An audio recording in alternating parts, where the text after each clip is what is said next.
अगर आप भी नेशनल हाईवे से अक्सर ट्रैवल करते हैं तो 2026 की शुरुआत आपके लिए एक बड़ी गुड न्यूज़ लेकर आई है।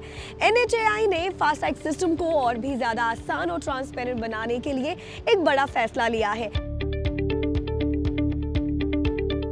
1 फरवरी 2026 से कार, जीप और वैन जैसी गाड़ियों के लिए नो योर व्हीकल यानी KYV की झंझट को हमेशा के लिए खत्म किया जा रहा है।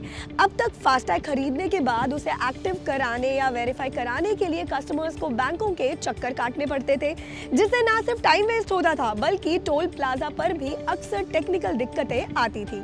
NHAI का ये बड़ा कदम उन शिकायतों के बाद आया है जिसमें यूजर्स बार बार वेरिफिकेशन के मैसेज और टोल पर होने वाली परेशानी से तंग आ चुके थे।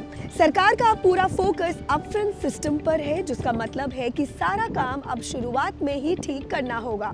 नए नियमों के मुताबिक अब फास्टैग जारी करने वाले बैंकों की ये जिम्मेदारी होगी कि वो टैग एक्टिवेट करने से पहले ही गाड़ी के सभी डॉक्यूमेंट्स को अच्छी तरह चेक कर ले। यानी अब आपको एक्टिवेशन के बाद वेरिफिकेशन की टेंशन नहीं लेनी होगी।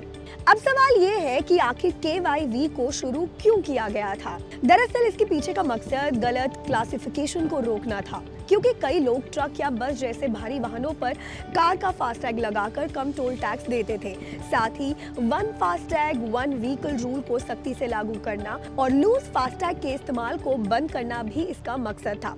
लेकिन समय के साथ ये प्रोसेस जनता के लिए एक परेशानी बन गया, क्योंकि वैलिड डॉक्यूमेंट्स होने के बावजूद भी कई बार फास्टैग को बेवजह ब्लैकलिस्ट कर दिया जाता था।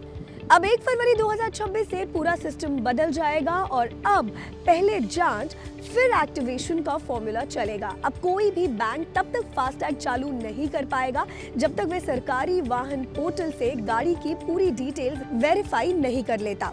अगर आप Amazon या Flipkart जैसे ऑनलाइन प्लेटफॉर्म से भी फास्टैग खरीदते हैं तो भी इश्यूर बैंक पूरी जांच के बाद ही उसे चालू करेंगे। और अगर किसी पुरानी गाड़ी का डेटा ऑनलाइन पोर्टल पर नहीं है तो बैंक को फिजिकली RC चेक करनी होगी, जिसकी पूरी जवाबदेही भी अब बैंक की ही होगी। उन लोगों के लिए भी राहत की बात है जिन्होंने हाल ही में अपना KYV पूरा किया है, क्योंकि उन्हें अब दोबारा कुछ भी करने की जरूरत नहीं पड़ेगी।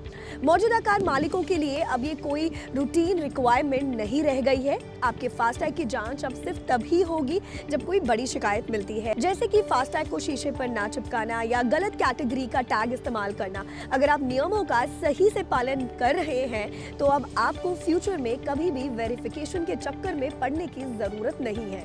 तो कुल मिलाकर NHAI का ये फैसला ईज ऑफ लिविंग की दिशा में एक बहुत बड़ा कदम है। डिजिटल इंडिया के इस दौर में जब सारा डेटा पोर्टल पर पहले से मौजूद है तो कस्टमर्स को बार बार परेशान करना बिल्कुल भी जायज नहीं था। नए नियमों से न केवल टोल प्लाजा पर भीड़ कम होगी बल्कि आपका सफर भी पहले से कई ज्यादा स्मूथ और कंफर्टेबल हो जाएगा। आपकी जरूरत से जुड़ी ऐसी ही वीडियोस के लिए फॉलो करें जी बिजनेस को।